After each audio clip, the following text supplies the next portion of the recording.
இனி ஒரு விதி செய்வோம்.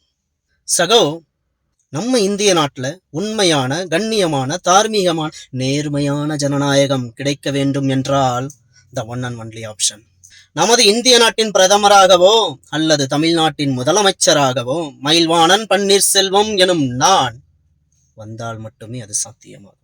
இன்றைய தமிழக முதலமைச்சர் C Joseph Vijay, this is the right time to bring it to your attention that all our protesters are none other than our honorable brothers and sisters. They are teenagers and they represent our young generation, including our young voters.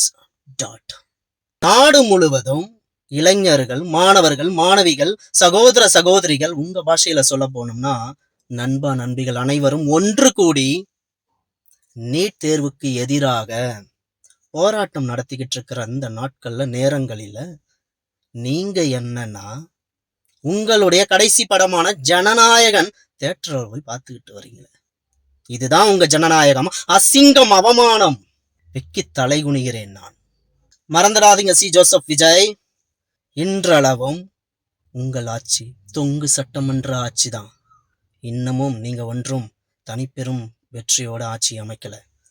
வருகின்ற இடைத்தேர்தல்கள் மட்டுமல்ல, இனி வரும் அனைத்து தேர்தல்களிலும் நீங்க சொல்வீங்களே உங்க நண்பா நண்பிகள் அனைவரும் தகுந்த பதிலடி கொடுப்பார்கள்.